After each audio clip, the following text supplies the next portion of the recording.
Hi, everybody, and welcome back to Father TED Talks. Today, in our episode on faith in action, we will be following up on our last video, which we spoke about the problem of death, the theology of death in the Orthodox Church. And today, we will be making this video in regards to the practical aspects of what do we do when somebody passes away? What are the traditions that we have within the Orthodox Church?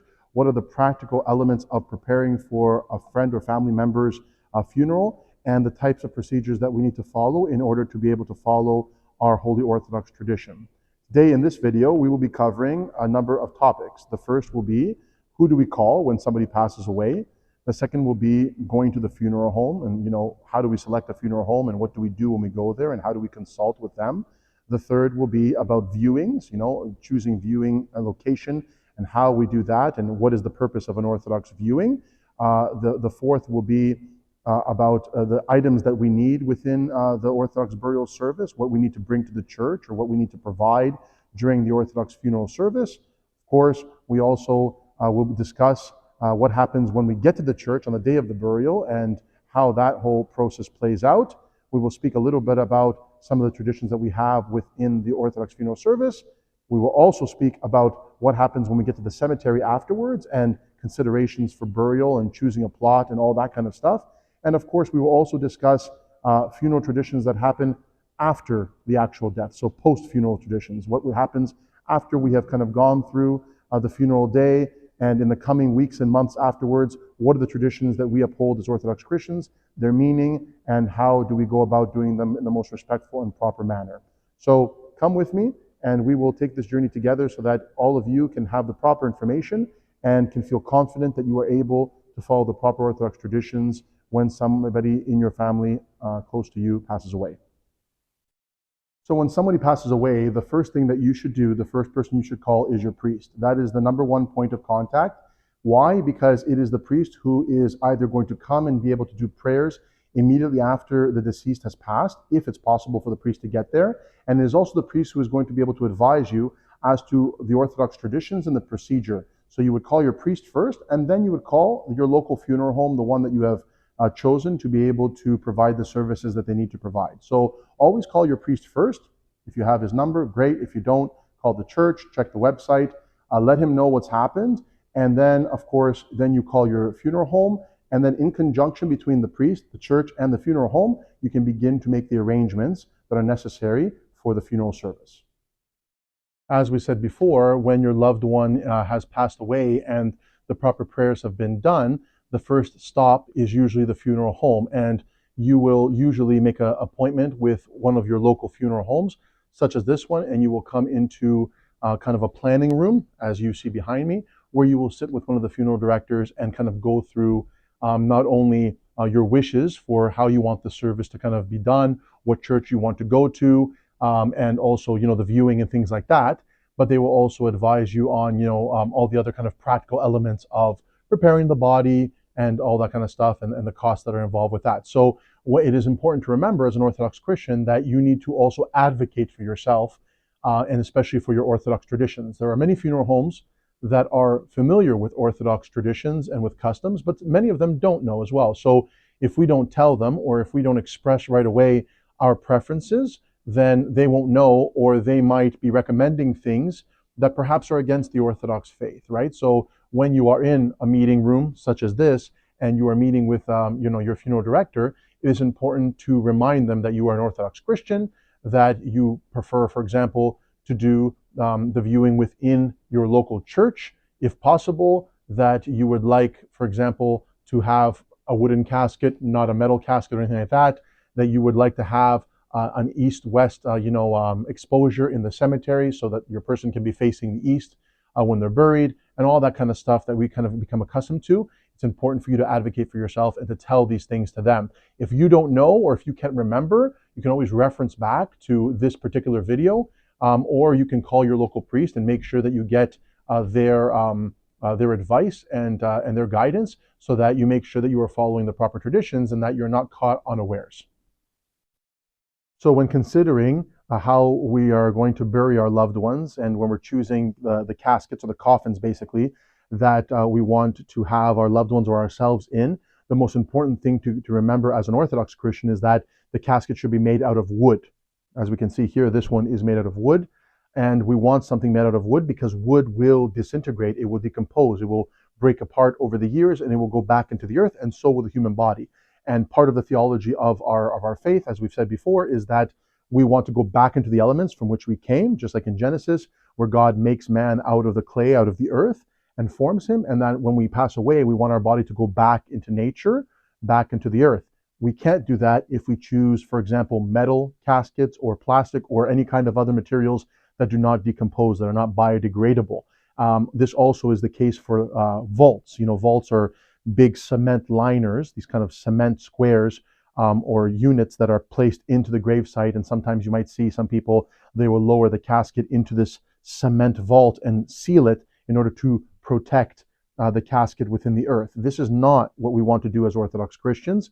Some Orthodox people do this because they don't realize that what they're doing is that they're sealing their loved one in, and they are inhibiting the decomposition process. The person cannot decompose and go back into the earth if they are buried inside a stone, concrete vault, or if they're in a metal casket. And so try to make sure that when you're choosing caskets that you're choosing something wooden, something that is simple, not too ornate, because it is going into the earth, right? Something that is humble, because this is the kind of the whole ethos of the Orthodox faith, that we want to be humble, and something that will go back into nature naturally and kind of bring us back to the elements from which we came. So when our loved ones pass away, as we said, it is important to call the priest and to have proper tisayo done. But afterwards, you will be contacting the funeral home. Today, I want to thank Heritage Funeral Home for allowing me to film here at their beautiful location in the Thorncliffe area of Toronto. And you'll see here that this is kind of like a standard viewing room, right? So viewing rooms are there for people who want to do, either the night before or a couple of days before, where they want to have a time where people can come and pay their respects to their loved one. This is not mandatory within the Orthodox tradition, right? Viewings used to happen in the old Orthodox countries in the person's home, because in Greece and in other Orthodox countries, there weren't really any funeral homes, right? So when somebody passed away, they would be prepared in the home. The casket would be brought to the house. It would be placed in the parlor or in the main, the living room. And then people would just come by the house to pay their respects, especially the night before. The priest would come and do what is called a trisayon, which is the kind of short 5-minute prayer that we do for the deceased. And then on the day of the funeral, they would just basically carry the deceased out of the home and go straight to the church. In other traditions, the person, if they couldn't be kept in the home, they would actually go to the church the night before, and they would stay overnight within the church for the viewing, and then subsequently the next day they would do the funeral. This is also part of our tradition as well. So here in North America, when we came here, a lot of the Orthodox kind of followed suit and did what everybody else was doing. So they got into the habit of doing viewings inside a funeral home, and the next day leaving and going to the Orthodox church for the actual funeral service. Today, we are trying to kind of reinforce and reinvigorate and bring back the traditional Orthodox, kind of traditions. And this means that when possible, it is better to do your viewing in your church. So when somebody passes away, or when you're doing pre-arrangements for your own funeral, know that you do have the option of either doing a viewing the night before, if you're going to do a viewing here at a chapel, for example, in the funeral home, before you go to the church the next day, or you can contact your church and see if you can do the viewing inside the church the night before, which I think is personally more beautiful, and also is a place where everybody knows where the church is. The church has much more room than most funeral homes, and it is much more comfortable for them. And so you can bring your loved one to the church the night before, have a viewing for how many hours that you want, and the person can actually stay overnight inside the church, in the house of God, and be there in the morning when you get back to the church to do the funeral. This is also preferable and actually a really beautiful tradition. So, this room can be part of kind of the process if that's what you want. There's nothing wrong with doing the viewing at the funeral home, but the next day you would be leaving for the Orthodox church where the actual funeral service will take place. It is important to note at this time that there is an unfortunate trend amongst Orthodox Christians and Christians in general of trying to do full Orthodox funerals at a funeral home. So for example, instead of going to the church where we're supposed to go to do our services, people want to kind of do everything at the funeral home. So for example, a room like this, They would kind of want to do the viewing the night before, and then the next morning they would just want the priest to come here to the funeral home and do the funeral here, and then go straight to the cemetery. Or sometimes the funeral home is situated inside the cemetery, and people don't want to travel for convenience purposes. They don't want to travel back and forth to the church. This is not permitted within the Orthodox faith. It's very important to know this. Not only is it not permitted, but we also have very strict rules put in place, and also letters from our bishop forbidding us from doing this, right? All Orthodox services and sacraments happen within, with rare exception, happen within the Orthodox Church, within the building, the consecrated ground, the temple, the nao, as we say in Greek, of the Orthodox Church, because that is the locus of all our spiritual life. This is where the congregation comes together, the body of Christ comes together, and focuses all its prayers, and its whole spiritual life is focused on that one place. So when we get born and we're baptized, we do the 40-day baby blessing at the church. We do the baptism at the church. We get married at the church. And when we die, we go back to the church, to the place where we've kind of spent our whole lives receiving Holy Communion, listening to the scripture, listening to the sermon. All those beautiful life experiences and stages in life all happen at the church. So it is really, really important to know that we do not or should not be doing funerals, even for convenience, outside of the church. Only in rare instances, for example, somebody lives many, many hours outside the city, and there is no Orthodox church for miles and miles in every direction, then perhaps there can be an exception to the rule, and there can be a funeral that happens, at the cemetery or at the funeral home, because there is no Orthodox church to accommodate. But those are very rare instances. In the situations where somebody insists that they do not want to go to the church, then the only thing that can be done is the priest may come and do a 5-minute trisagion prayer, the same prayer that we read at a viewing, but the full funeral is not permitted. This is not a punishment on the person who has passed away, but it is enforced. Why? Because we need to remind ourselves, and especially the families of deceased, that it is important to come back always to the church.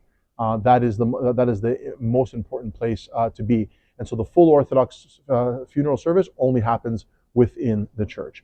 Otherwise, when we do our viewings, as we said, we can do them here, we can do them at the church, and these beautiful facilities are there to be able to help families with their funeral arrangements and with the preparations, and they work in conjunction with the priest in order to kind of give people closure and give them the best spiritual experience of grieving that they can. And so the funeral industry is our friend and is there to help us and to work with us, and we work with them. But of course, we want to try to follow as best we can the Orthodox traditions. When you arrive at the Orthodox Church on the day of the burial, the funeral home will usually bring your loved one into the church here in the narthex, which is the first section of the church before we enter into the nave. And so this is where the family will congregate, and the priest will come down from the altar. He will come down in his full vestments with the censer, and he will lead you in to the church, up to the solea, where they will place your loved one, feet first, which basically means towards the east, up on the platform, where we will start the funeral service.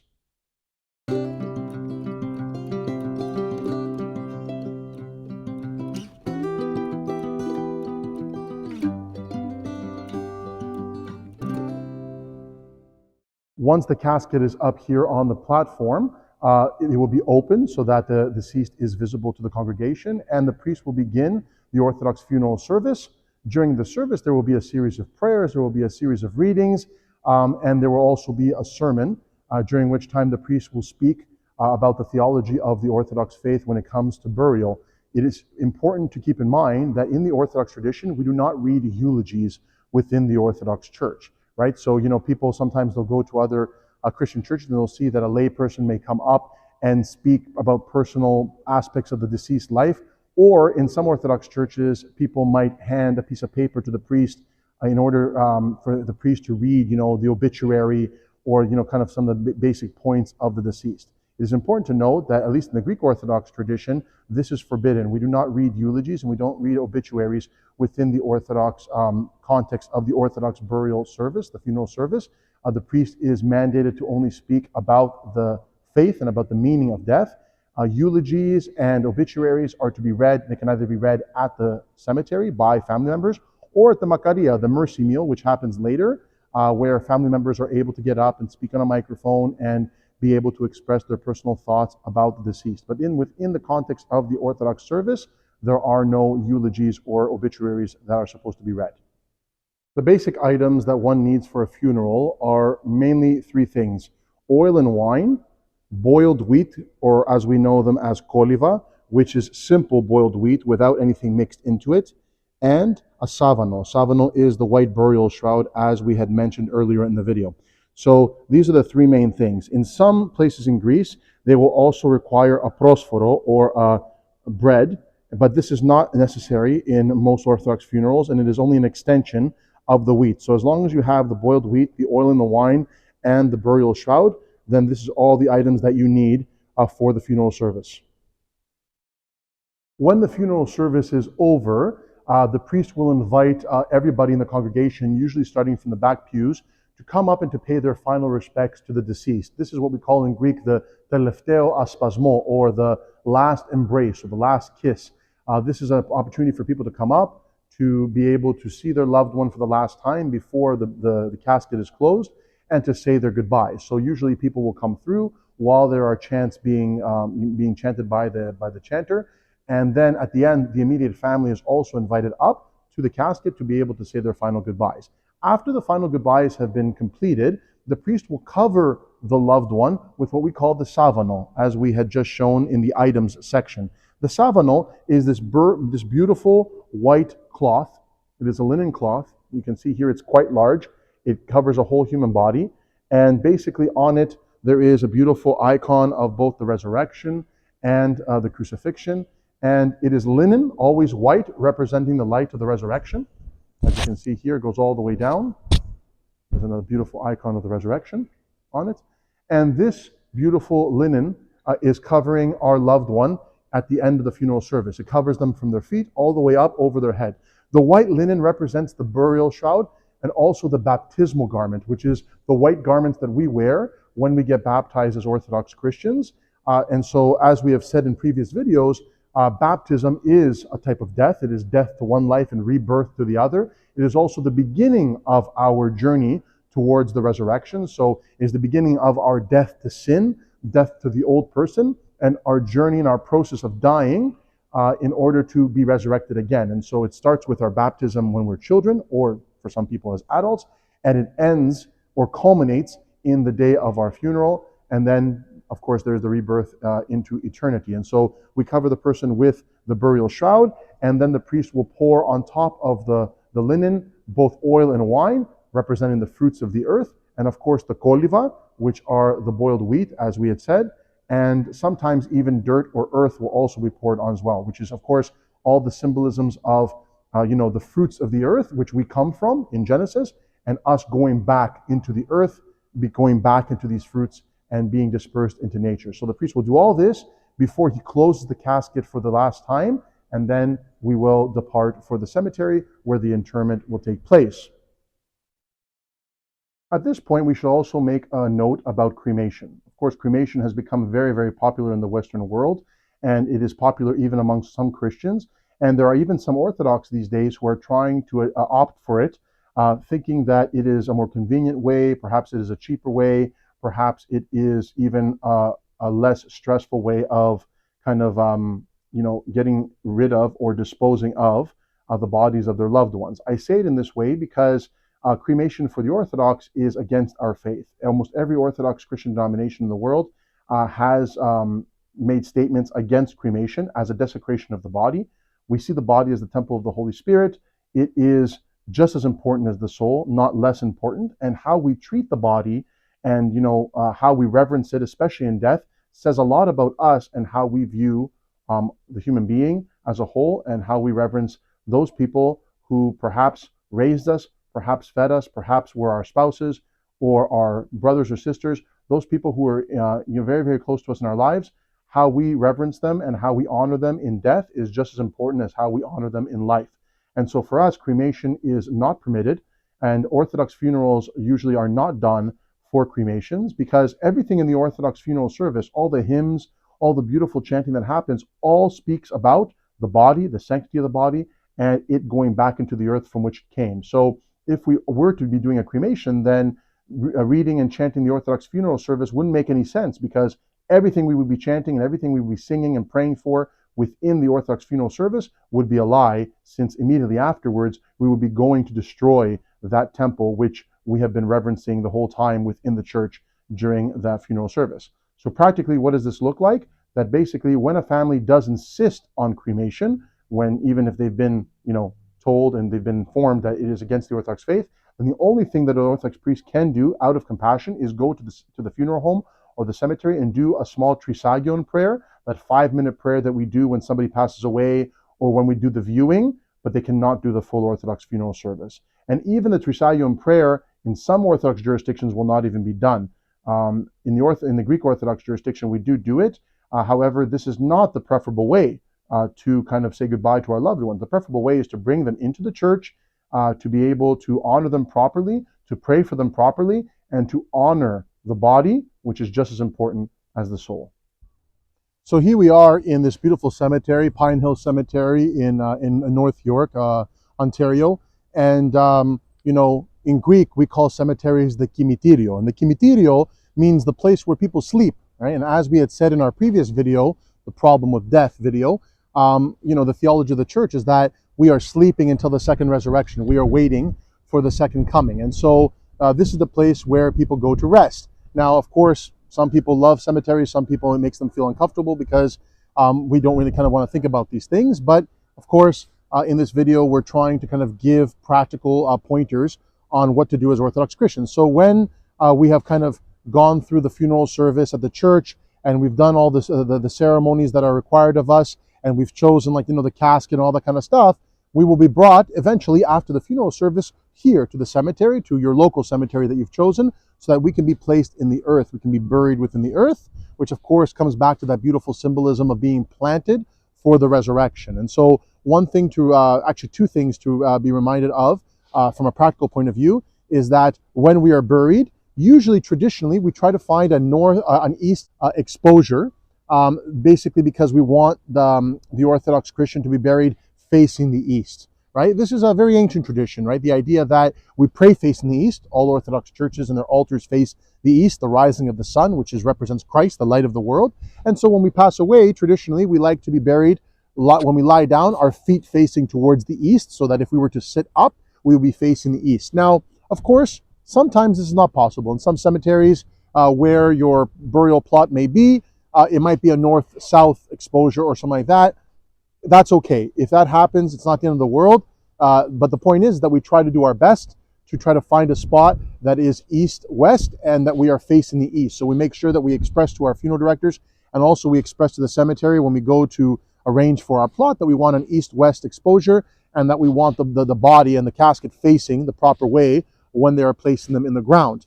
The other thing that we have to remind ourselves, and I also said this at the funeral home when we were speaking about the selection of caskets, is that a lot of cemeteries might try to push people to buy a cement liner, which is kind of like a cement box to kind of quote-unquote protect the casket and the individual from like water and decomposition. Of course, these things are things that we want as Orthodox Christians. We want to decompose. We want the casket to disintegrate. So we don't want to have a liner.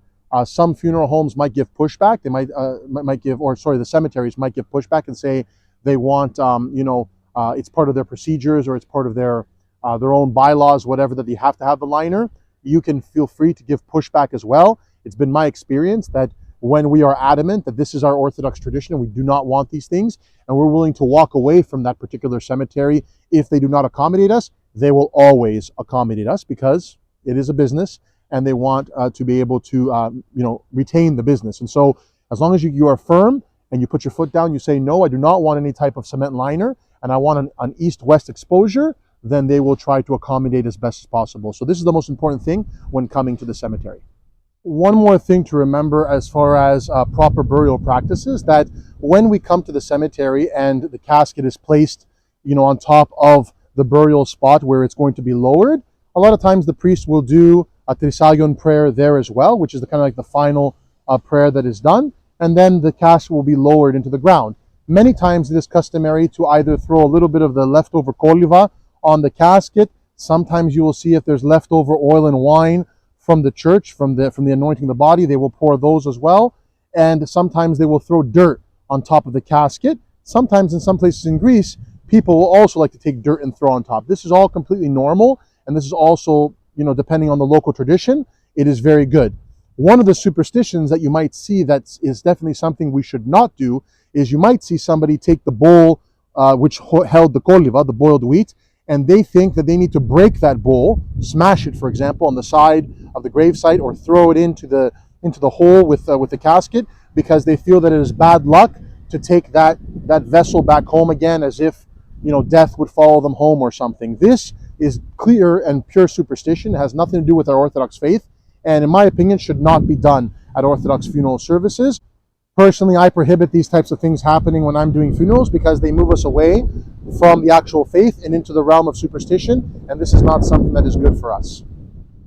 As a side note, and as a follow-up to the regular Orthodox funeral services, all the days leading up to it, from the death, the actual day of the funeral, and going to the cemetery, we should also make a small note about the services that come after. So when somebody passes away in the Orthodox tradition, there are a number of prayers that we do post-death that kind of commemorate the passage of time, more so for us than for the soul, because the soul is going to a place that is beyond time and beyond space in the spiritual realm. And so we mark the passage of time with biblical days. And so usually the third day we do a prayer. A lot of times in Canada here, because most of our funerals are happening a little bit later than in Orthodox countries, where in Orthodox countries the person is usually buried literally the next day or within 2 days of the death, there is usually the 3-day trisaio. So on the third day, which of course commemorates the resurrection of Christ, because Christ was in the tomb for 3 days, and so that is a biblical allusion, and we use that to commemorate the soul's kind of departure of this life and moving towards the next life. So we have the prayers at 3 days. In Canada, if we've missed this prayer because we are already kind of still in the throes of getting ready for the funeral, that's totally fine. But if we can, we do the 3-day trisaio. After the 3 days, we have the 9-day prayers, which is much more common because usually the funeral has been done now. And what happens is that usually the immediate family, along with the priest, will go to the cemetery on the 9th day and do another trisaio in prayer, that 5-minute prayer that we do, for the deceased. And the 9 days, again, is a biblical allusion, and it goes to the tradition of the 9 orders of saints and angels that we have within the church, right? So we have 9 orders and rankings of different types of saints and angels. And so we have this idea of kind of almost like steps moving up to heaven. And again, it is this symbolism of the soul kind of leaving this life and moving up towards the next life, towards heaven. And so we commemorate this on the 9 days. And then, of course, the last prayers that we do is the 40 days. And the 40 days after the death, we usually go to the church and we bring koliva, which is the tray of boiled wheat mixed with sweet raisins and sugar and things like that. And we bring that to the church along with oil and wine and with the names of our deceased. And they are commemorated usually on the closest Sunday to the 40 days, or sometimes even on the actual day. If there is a liturgy happening that day, there can be a commemoration on the 40th day. And so we do all these things to kind of commemorate. 40 days, of course, is a big biblical number. Moses is on Mount Sinai for 40 days getting the 10 Commandments. The Israelites wandered in the wilderness for 40 years to cleanse themselves of the sin of idolatry with the golden calf. Christ fasts in the wilderness after his baptism in the Jordan for 40 days. Christ is seen in the resurrected form 40 days after the resurrection until the ascension. And so 40 is a big biblical number, usually represents a type of catharsis and a type of movement, again, a type of enlightenment, an elevation, and again has this theme of the soul kind of going through a journey, going through a transition from this life to the next. And so we have these prayers, the 3rd day, the 9th day, and the 40 days. It's important to note that on the 40 days, we usually go to the church. Some people think that they have to go to the church to do the memorial, and then they also have to go to the cemetery as a mandatory thing and call the priest to go to the cemetery as well, usually on the same day, if it's a Sunday, for example, after church. This is not a bad thing, but it's not mandatory. We should be very, very clear about this. The same prayer that we are reading at the church would also be read at the cemetery as well. So we're duplicating efforts, right? So some people think that you have to do both to kind of complete the 40-day prayers, but that's not true. I always tell people that you either do at the church, which is the preferable place to do the memorial service with the whole community together praying, or you should do it at the cemetery, but you don't need to do both. It's not bad to do both. Like, of course, if you really want to bring the priest to the cemetery and do a prayer there as well, of course you can, and the priest, if he can, and if he can accommodate the time, then he will. But it is not mandatory. There's nothing wrong with only doing at the church, which is the main memorial prayer that you've already done. And then when you go to the cemetery, you would be duplicating that prayer again, extra. Of course, it's not bad, but it is not mandatory. Another thing to remember is that when we go to grave sites afterwards and we want to pray for our loved ones, what do we usually do? Well, when we book a trisayo, whether it be a year later or 6 months later or whenever we want to do a trisayo, we can go to the grave site. We can go alone and pray for our loved ones. Or we can call the priest and he can come. And we can do this anytime. It doesn't have to be only on anniversaries or whatever, whenever we feel the need for praying for the dead. But usually people like to do it on the anniversaries afterwards. Every year they'll usually call the priest to go do a trisayon at the gravesite. And upkeeping of the gravesite of our loved ones. This is very, very important, right? Like, to basically clean it, to make sure that weeds are not popping out, to make sure that, that the tomb is in good condition because it is a respect to our loved ones. Also, a lot of times people will have a candili, an oil lamp, or some type of candle inside one of the niches of the gravesite. A lot of times in Greece or here, there will be little sections like this particular tomb of my grandparents has, where you can put a candle and things like that. A lot of times, like for example in Greece, where the weather is good, people will go to the cemetery quite often and change the candili, change the oil lamp, or change the candle because they don't last very long. But here in Canada, with the weather, and especially in the heavy winter, sometimes it's difficult for us to get to the cemetery as often as we would like. And so in those cases, a good alternative is one of these. This is an electronic candle. It's like a little cross and it has a battery in it and it flickers. It is electronic. It's not the same thing as a regular candili or a regular candle. But the good things about these is that it is low maintenance and you can get it pretty much at any Greek bakery or online. And these things last sometimes anywhere from a month and a half to 3 months, depending on the size that you get. And you can put this into the gravesite, into the niche, and have it as a flickering candle for a longer period of time, and it will last longer. So this is a good alternative, the electronic cross that you could get, or the electronic candle or candili, as an alternative to the classic one, so that you can basically have a light lit at the gravesite. So this is a beautiful tradition that we have and a practical way of doing it, at least here in North America, where sometimes it is more difficult to get to the cemetery, either because of weather or because of distance. So again, just a little bit of a recap on all the post traditions that we have.